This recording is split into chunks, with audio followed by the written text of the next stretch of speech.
Don't touch me. Don't you fucking touch me. I got to. Man, goddamn, Michael. Please. I got to. No, listen to me. No. Please. Yes, you are, because they're watching. Yes, you are, they're watching.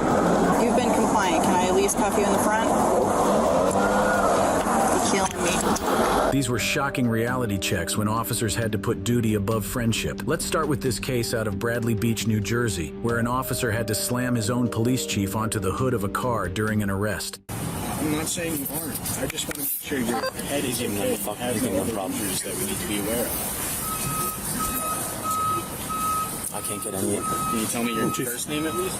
What started as a routine night on Main Street quickly escalated when the town's police chief, described by a sergeant as drunk again, got into a heated argument at an active crash scene. Why do you got a jacket on that's not fit to be worn? What's on the back of it? What do you mean? Look in there, tell me what's on the back of it. Oh, it's washed off. Yeah, then get rid of it. Okay. That's ridiculous. Okay. You're a sergeant for that. Okay. Chief, I'm on a DWI. Over here. Chief, I'm on a DWI. Get over here. I'm on a DWI.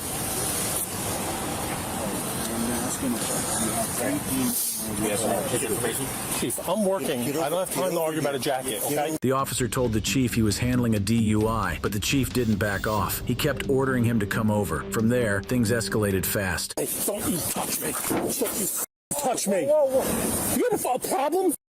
You grabbed me. Take it. No, you're going to go in. Take it.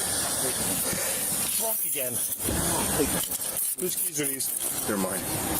Get out of here. No. Chief, get out of here or you're going to get locked up. You grabbed me. I asked you 3 times to leave me alone. As the confrontation escalates, Sergeant Billy maintains his professional demeanor despite the chief's increasingly aggressive behavior. Obstructing my DWI. Billy, come over here. Let him go. That's the first thing. Billy, I'm trying to Billy, get shut up because you're in trouble now. Stop, I'm not please, in stop. trouble. Stop, I'm not in stop, trouble. stop. You're going to be in trouble. Stop, You're gonna be Billy, in trouble. Billy. Chief, I'm working at DWI. I'm listening to you. Okay. Shut up. What makes this situation particularly challenging that the sergeant is trying to perform his duties correctly while his superior is actively interfering with a potential DWI arrest? First of all, I was about to say to you, you stupid. I was about to say to you, what do you need OEM for? You're embarrassing me in front of the men about the jacket. No. That's neither here nor there. Okay. That's neither here nor there. Now we got a real fucking problem, Billy. Yeah, we do. I know. We do. All right, you're going to have to go inside. No, how about we do No. this? How about we go inside? Billy, you're going to have to go inside right now with me. You're going to have to go inside. You're not doing anything when I'm on the scene, okay? You should know better than this, my friend. No. Listen to me. Grab me. No, I said You come have a over line. here. It's on video. Billy, It's on video. I'm not going to argue with it. I have a crash to work. Billy, I have a job Billy, to do. You're okay? relieved. Billy, you're relieved. The dramatic confrontation reaches its climax as the chief attempts to relieve Sergeant Billy of his duties on the spot, an extraordinary abuse of power in the middle of an active investigation. Go home in the headquarters and wait for me. After my crash. No, Billy, you're relieved. I have Billy. officers here. Billy. They could get waffled because my car is Billy. blocking it. Billy, you're relieved. No, Chief. No, Billy. Please, Billy. Don't. You're suspended, Billy. I'm You're suspended? Yes. Okay. I'm suspended. I'm going home. Yes. Billy, come here. I'm going home. We No, can't talk. I'm suspended. No. No, I'm suspended. I'm You're going to headquarters home. and you're going to wait for me there. No, I'm not. I'm suspended. I'm going home. You're going to headquarters and wait for me there. The chief didn't go scot-free with his action. His retirement became effective that same month despite his previous plan to retire on September 1st of that year. His salary was meant to be $202,500, but because of his earlier retirement, he lost about half a year's pay. When loyalty to the badge clashes with loyalty to the boss, integrity is put on trial, and that's exactly what unfolds in our next case. I'm not really comfortable with this whole thing at all, because right now you're being detained. Wait, what? I'm very uncomfortable right now. I'm not going to say anything. I'm not drunk. I'm I'm tired. Divorce is divorce. She's absolutely 100% right in what she's doing. In this case, we witness an officer faced with an ethical dilemma when she discovers her supervisor, Scott Bertzik, involved in a DUI accident on New Year's Eve. Put them on. I'm not going to cuff you. No, yes, you are, because they're watching. Yes, you are, they're watching. You've been compliant. Can I at least cuff you in the front? You're killing me. As the investigation progresses, it becomes increasingly clear that standard field sobriety tests may be necessary. I'm going to check your eyes. Please remove glasses if you wear them. Keep your head still and follow the stimulus. It's going to be the blue light at the end of this pen. Do not move your head. Do you understand the instructions? Alright.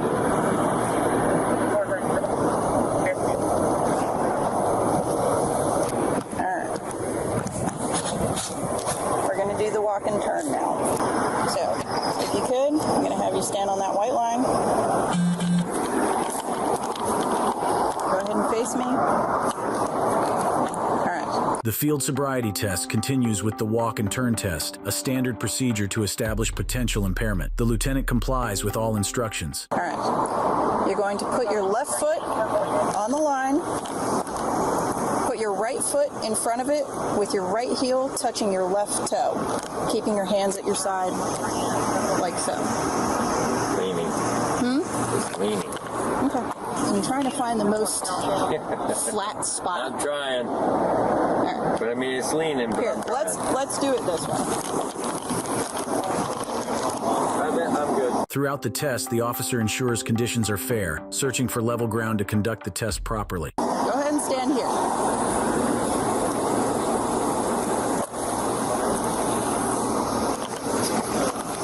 We'll do it this way. You're going to stand like this until I advise you to do otherwise. You're going to turn around, keeping one foot on the line, and return 9 heel-to-toe steps. On the 9th step, you're going to keep the front foot on the line and turn by taking several small steps with the other foot. It'll be like so. 1, 2, 3, 4, 5, 6, 7, 8, 9. We're going to take a series of small steps to turn around and return back. 1, 2, 3, 4, 5, 6, 7, 8, 9. While walking, watch your feet at all times, keep your arms at your side, and count your steps out loud. Once you begin, do not stop until the test is completed. Do you understand the instructions? You may begin the test. As the test proceeds, the lieutenant attempts to complete the walk and turn test, demonstrating visible difficulty with balance and coordination. 1, 2, 3, 4, 5, 6, 7, 8, 9. Please don't walk away. I'm not walking. I'm not going to. But you know I gotta finish. The testing continues with the one-leg stand, another standard field sobriety test designed to assess balance and coordination. Officer Shutterly maintains the same professional approach. You're going to stand with your feet together and your arms at your side, like so. Do not begin the test until I tell you to. Do you understand? I do. When I tell you to, I want you to raise one leg, either leg you choose, approximately 6 inches off the ground. Okay. Foot pointed outward. Keep both legs straight and watch your raised foot. It will look like so. The lieutenant performs surprisingly well on this particular test, maintaining his balance while counting as instructed, despite showing signs of impairment in previous tests. 1001, 1002, 1003, and so forth. Do you understand the instructions? And I do. You may begin the exercise. 2008, 2009, 2010, 2011, 2012, 2013, 2014. You can stop. Based on the results of the field sobriety tests, the arresting officer makes the difficult but necessary decision to continue with the DUI investigation process. This requires taking her supervisor to the station for a breath sample. At this time, I'm asking you to come with me to the station to provide a breath sample. Bertzik was charged with DUI with property damage and reckless driving after causing an $8,000 crash, and he later pleaded no contest, receiving fines, 50 hours of community service, DUI classes, and a 6-month license suspension. When the law puts friendship in the hot seat, even decades of loyalty can vanish in the blink of a badge. And in this next case, that's exactly what happens. A highly personal encounter occurs between Officer Michael and an old friend named Buck, who's caught driving without a license. This tense interaction shows how quickly friendship can be tested when the law is broken. No, Sheriff. Sheriff, Captain, I mean, they've seen you driving, we gotta get you. Listen, son. I'm telling you, I'm just trying to tell you something. Listen, if you listen to me. The person that was driving this truck just jumped out over there on goddamn Lake Morality, and goddamn, I had no other way to get it here, buddy. Buck continues with an elaborate story about someone else driving the truck and jumping out, forcing him to drive it. The desperation in his voice reveals his awareness of the serious nature of driving without a valid license. I swear to God, I'm not going to drive it no more. I promise you. No, I got to. God damn, Michael, please. 31 to 28. You 51 this way? That's crazy, bro. Throughout the interaction, Officer Michael remains professional but firm. Despite their apparent history, he doesn't allow their friendship to compromise his duty to enforce the law. It's going to be West 2nd Street. I'm saying, ask Brad to come in. I just passed it. You just passed him? Yeah, on he didn't 67. turn around? No, he didn't. I swear to God, he didn't. Michael, I just swear to God, if you listen to me, bro, I swear to God. I'm about to right now, sir. If he's stating someone jumped out behind the wheel. Yeah, and I'm trying to get my truck home. That's it.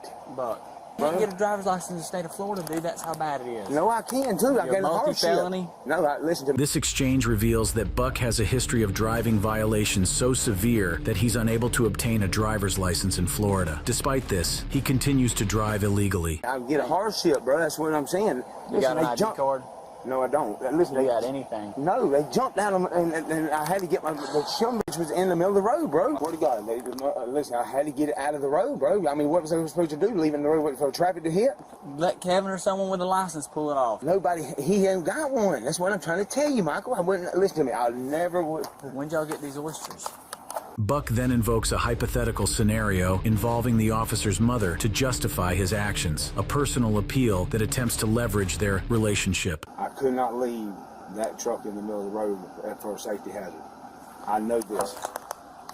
I can't let, okay, if your mama comes around the corner and hits that fucking boat or truck, I'm gonna feel like a piece of shit. I get it, but man, you still can't drive, bro. Pull it off the road and wait till someone has a valid license. Yeah, I just been trying to do the right thing, bro. I mean, I didn't. Listen, I swear to God on my kid's life, I wasn't trying to do. I mean, I wasn't trying to do nothing. Why? Let's go. As they start moving, Buck says this. That's crazy, dude. Would you tell him? Let's go, Buck. I'm not playing this game. Buck. What do you mean? I'm telling you the truth. Nobody jumped out. Then Buck did the only thing he could think of. He fled. God damn it! I picked on the wrong foot. In a dramatic turn, another person named Kevin appears to be present at the scene. Officer Michael wisely keeps this third party from interfering with the arrest procedure. Over driving? Dog, you could have just gone and got. Man, I'm trying to tell you something. Ain't nobody jumped out, Buck. Yes, they did. Kevin, did they not? Stay out of this, Kevin. Did they not? Kevin, back up. Kevin, you stay out of this. Telling you the truth. God damn, dude. I'm telling you respect when you gonna run from me like that. Get up. I can't. God damn. It's another charge. Another charge of what? Resist, buddy. Hey. I can't listen. Listen to me, bro. I'm telling you. Stand up. I swear to God. I'm trying to tell you, I swear to God. I seen him. I just waved at him. Listen, I swear to God, somebody, listen, I had to get the truck out in the road, bro. Get in. That's crazy. As Buck is finally placed in the patrol car, he continues to plead with Officer Michael, hoping their friendship might yet save him from the consequences of his actions. Here, bro. I'm trying to tell you something, I can't breathe, bro. I'm telling you. Well, I'll turn up the AC, Listen, but we gotta go. Listen. We gotta go. Brad said he ain't talking to you. Don't bust my window. I'm telling you right now. Don't bust my window. I'm telling you right now. Don't bust my window. I'm telling you, Michael. If you bust my window, it's gonna be worse. Beat me up? No, but I'm gonna stop you from. Ooh. Stop. I'm asking you to talk to Brad for just a goddamn minute. Buck said he's not talking. I mean, he said he's not Ask talking. you one time, please. Buck's frustration grows as he realizes his friendship with Officer Michael won't exempt him from legal consequences. I'm not arguing with you, Buck. You know what? I tell you what. Why y'all acting this goddamn bad? You've been driving. You know you ain't supposed to. Man, God damn, dude. As the reality of his situation settles in, Buck's tone shifts from desperate pleading to anger and accusation. He attempts to shift blame onto Officer Michael for enforcing the law. Bro, this is the third time, bro, in a week that y'all pulled that truck over. It ain't the first time. It was the first time Michael stopped that truck. So why would you, I mean, I was at my house, bro. I mean, you see me at the house, bro. I mean, I told you the truth and you still gonna take me to jail, bro. That's crazy.